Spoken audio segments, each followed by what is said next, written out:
Kalau masing-masing anggota dari 4 orang tersebut melaksanakan kegiatannya masing-masing, dan kami sudah membagi pekerjaannya, misalnya saya menyediakan konten, menyampaikan materi.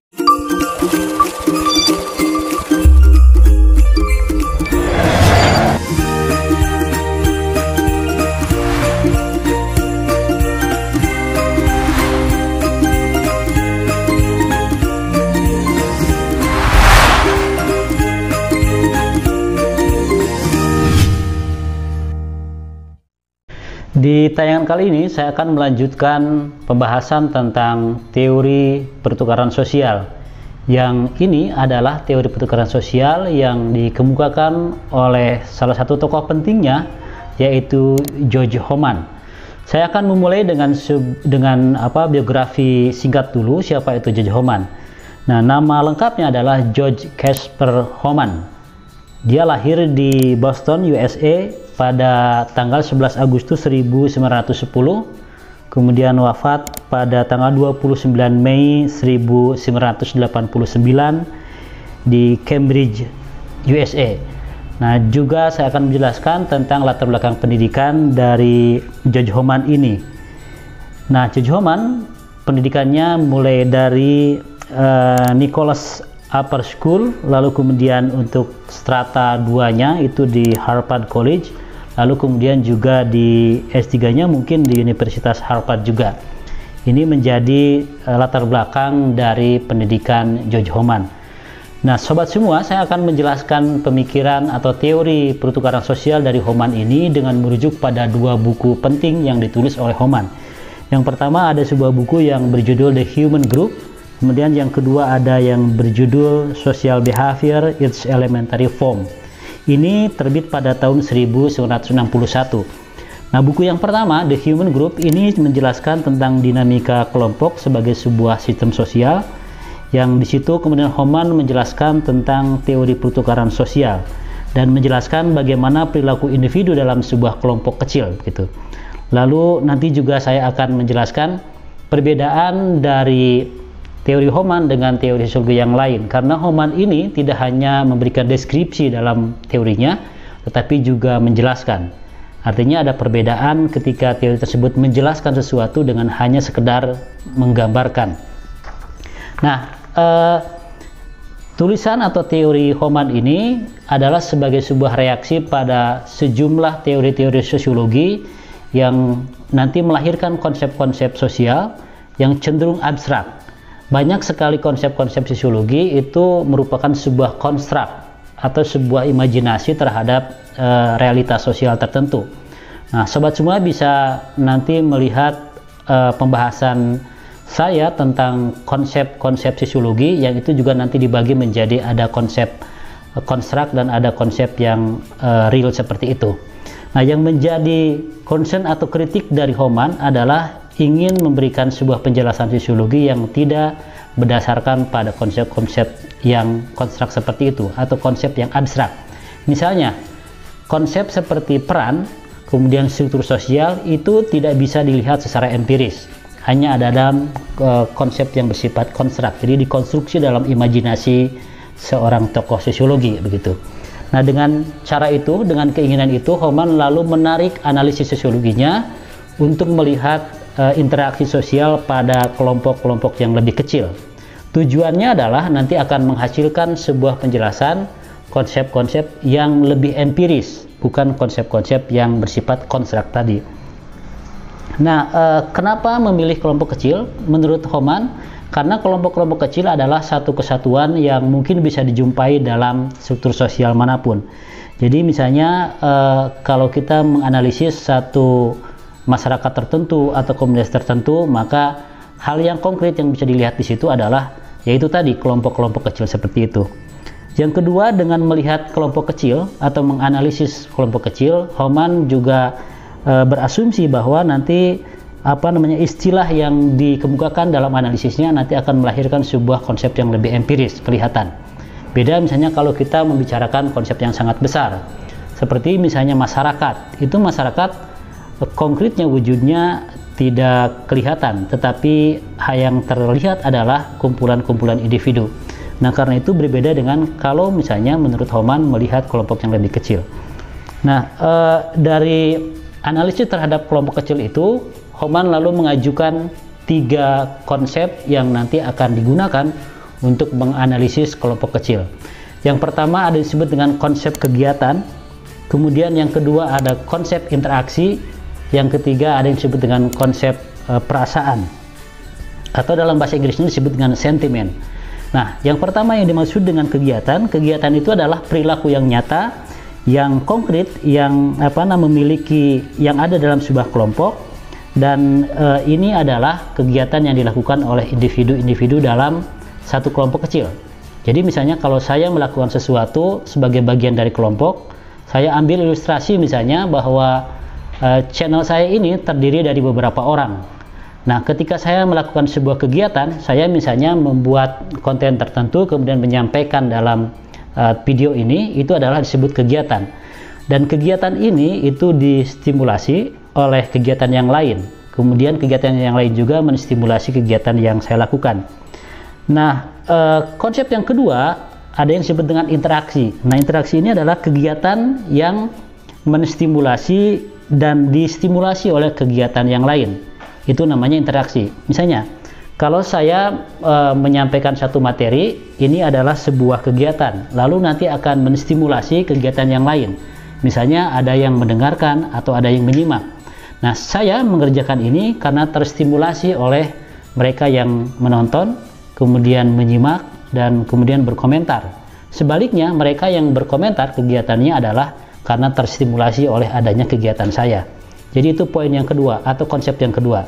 Yang ketiga adalah disebut dengan perasaan. Dalam bahasa Inggris mungkin istilahnya adalah sentimen.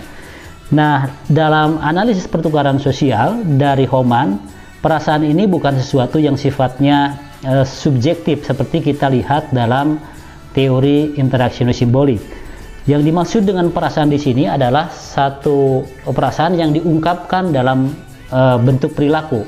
Misalnya perasaan terkait dengan suka atau tidak suka, rasa marah atau rasa gembira, itu nanti akan diekspresikan dalam perilaku tertentu.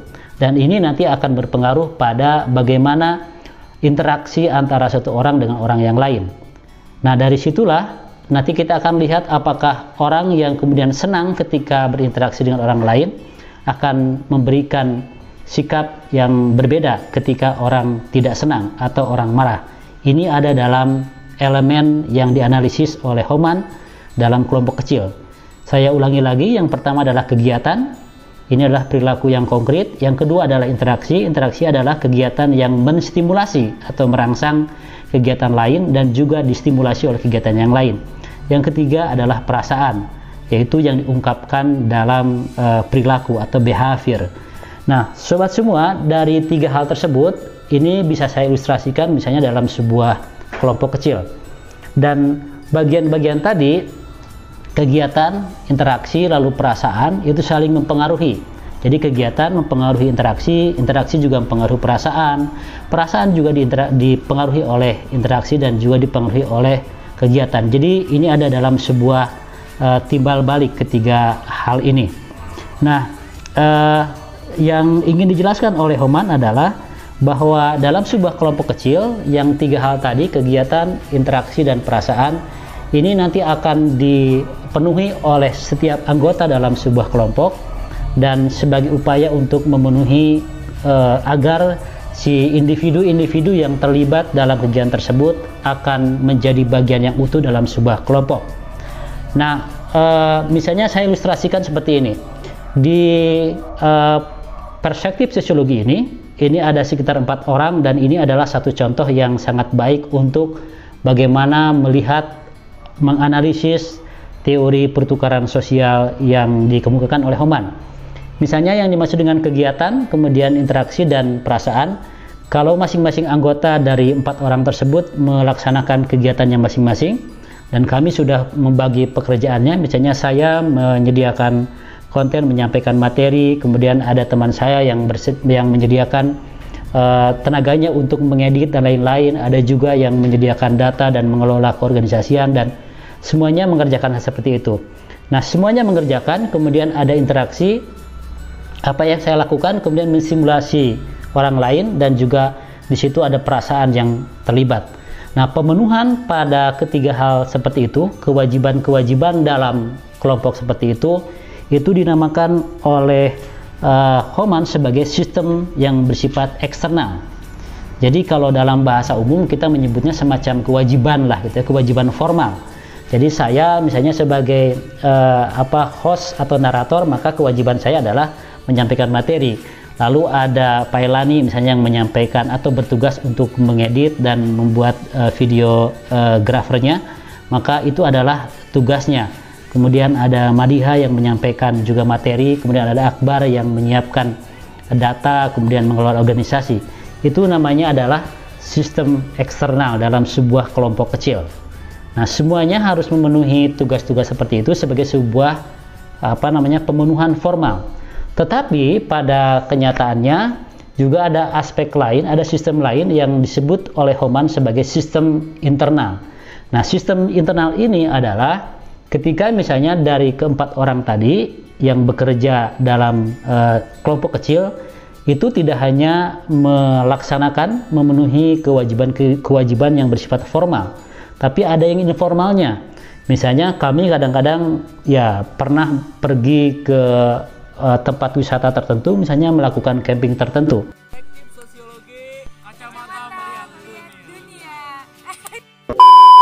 Itu sebenarnya bukan kebutuhan atau kewajiban yang bersifat eksternal, tetapi bersifat internal.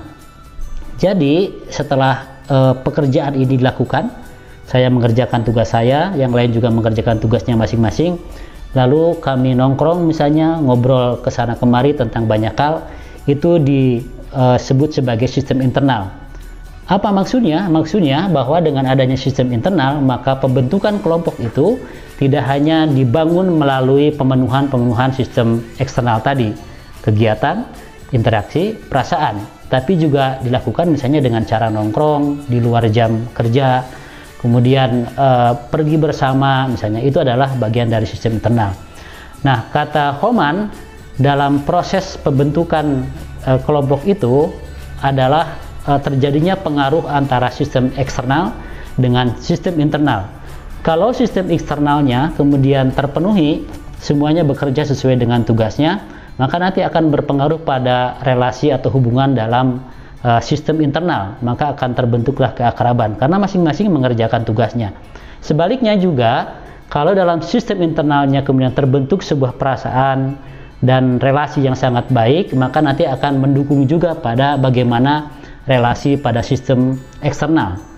Nah, bisa kita bayangkan misalnya kalau bagian atau anggota dari kelompok yang tadi saya sebutkan itu tidak memenuhi tugas eksternalnya, misalnya seharusnya dia memberikan atau menyiapkan konten, ternyata tidak, maka nanti akan berpengaruh juga pada sistem internal. Tidak akan ada kongko-kongkonya, tidak akan ada jalan-jalannya. Kenapa? Karena sistem eksternalnya juga tidak ada. Atau sebaliknya, kalau hanya satu kumpulan kecil itu hanya memenuhi tugas-tugas atau kebutuhan-kebutuhan eksternalnya, itu mungkin hanya sekedar hubungan yang sifatnya formal, atau dalam bahasa sekarang disebut garing gitu ya, hanya sekedar ya bekerja, tidak terbentuk sistem internalnya. Jadi kedua hal itu akan berpengaruh dalam kehidupan satu kelompok tertentu.